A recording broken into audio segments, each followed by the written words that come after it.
like online, because it's that's really what it is. It's the photographs and stuff come through the feed, right? And I was like, what? Like, because she had like because she did put it out stuck there. under the bed, like the booty's up in the air, with her head stuck under the bed. Did you ever have the opportunity where you got invited and you said no to it? Hell yeah.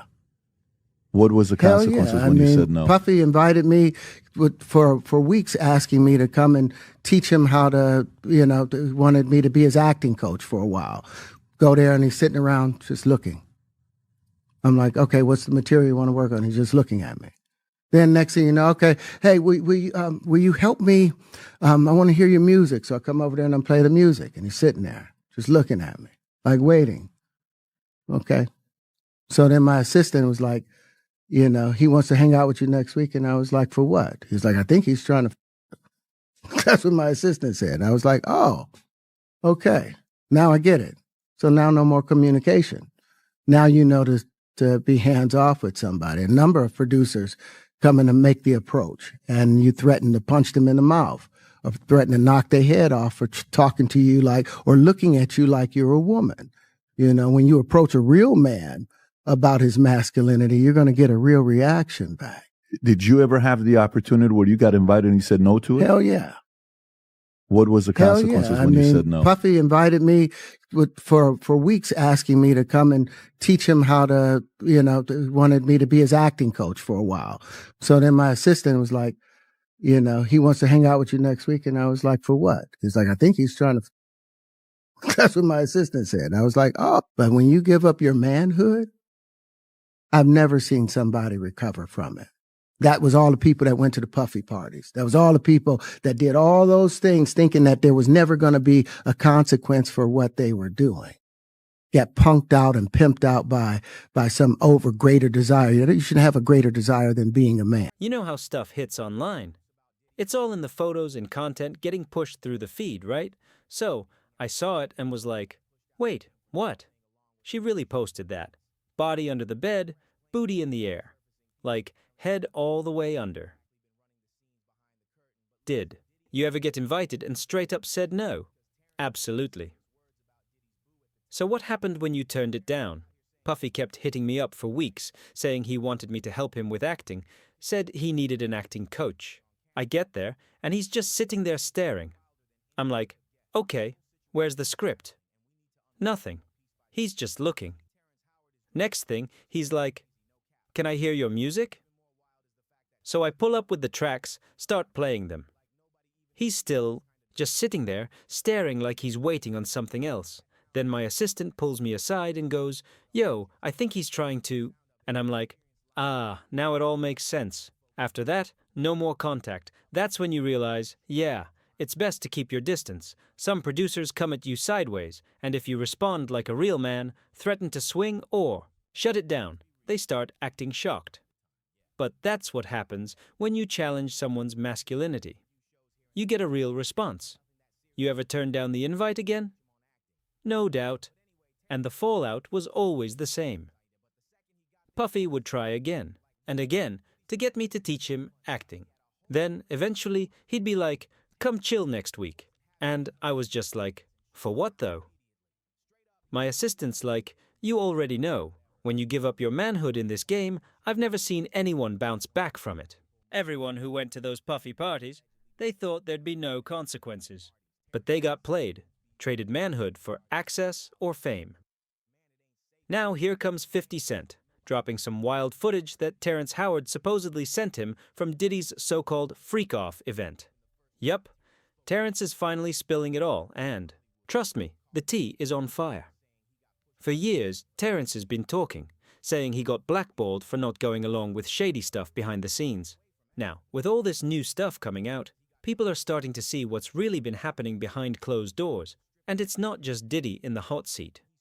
Terrence had something to say about Diddy's then-girl, Young Miami. Allegedly, she was smack in the middle of all those freaky scenes too, but the real shocker. What Terrence reportedly caught her doing on camera. This whole thing's spiraling fast, and we gotta unpack it, piece by piece. The stuff Terrence is revealing is next level, and what's wild is that he didn't even need prompting. Dude just came out with it. Just recently, he dropped in on a podcast and went off. Everything he said lines up with whispers we've heard for years, how people were being pressured into shady, uncomfortable situations. Diddy hit him up, saying he wanted acting help.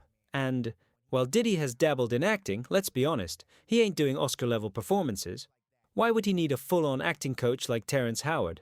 Terrence pulled up thinking it was business, but Diddy flipped the vibe quick. Something was off, and Terrence peeped it immediately.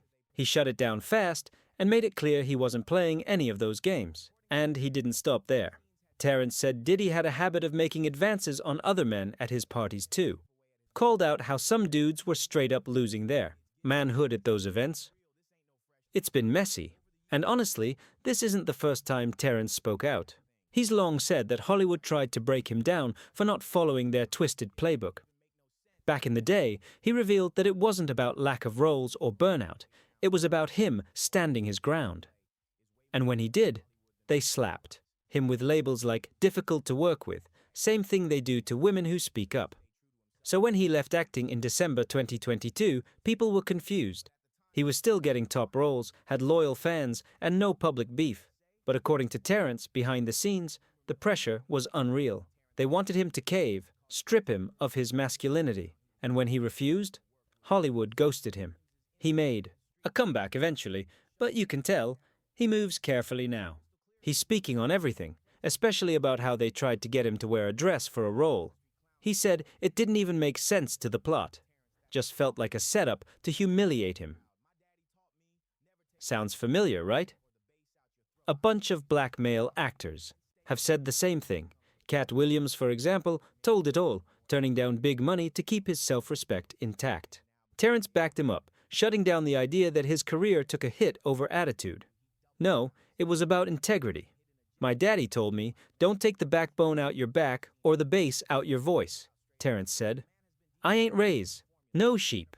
I raise men, he doubled down later, saying there's a whole agenda aimed at emasculating black men because strong ones are seen as threats. He said white men get to stay powerful, but when it's a black man, he's dangerous. That's the game. And now with these claims against Diddy heating up, people are putting the puzzle pieces together. And here comes 50 Cent, stirring the pot even more. He hinted at having some wild footage, freakoff footage to be exact, that includes none other than Young Miami. At first, 50 played it cool, acting like he wasn't going to speak on it. But now, he's making bold claims that he's got receipts, and they're ugly. Rumor has it, Terrence filmed one of these parties himself, and Young Miami was caught, doing the most. Thing is, people aren't even surprised. The street's been whispering that Young Miami wasn't just around, she was deep in it. Some say she was even a major player. When Diddy's other girl, Gina Huyn, posted a pic of them together, Miami allegedly went off, threatening Gina and basically saying, you better get with the program. She was on full attack mode, calling her out, mocking her, even bringing up her past. Then it gets darker. According to legal documents, a woman using the name Jane Doe said she was forced to take unknown substances at Diddy's house. She claims she blacked out, woke up bruised, and even ended up pregnant. That's when Young Miami allegedly went into full-blown bullying mode, pressuring her until she miscarried. The doc said after the pregnancy reveal, one of Diddy's team members started harassing her non-stop, allegedly pushing her to end it. It was brutal. Jane Doe disappeared for months after. And in case you missed it, yes, Aisha Brownlee is Young Miami's real name. Then there's Lil Rod's lawsuit. He claimed not only was Young Miami caught up in Diddy's parties, but she brought family into it too. One of the incidents involved her cousin reportedly assaulting a man in a bathroom, groping him, trying to force oral acts, and even chasing him down half naked in front of people. It didn't stop there. Lil Rod said Diddy tried to get him and another guy to do coke in the studio. They refused, so he just did it with Young Miami instead. He even said she helped move substances across state lines, flying them wherever needed, and according to those documents, she wasn't doing this for free. She, along with others, was allegedly being paid monthly for her services as part of Diddy's so-called operation. So yeah, the layers keep stacking up, and with 50 Cent holding some serious footage, it's only a matter of time before it all hits the fan. One thing's for sure, if 50's got dirt on you, it's game over. He doesn't just spill tea, he flips the whole pot. And with all the tension between him and Diddy, It's not looking good for Young Miami. So now the big question. What y'all think about Young Miami getting dragged back into this chaos after Terrence Howard's bombshells? Drop your thoughts and stay tuned, 'cause it's getting real out here.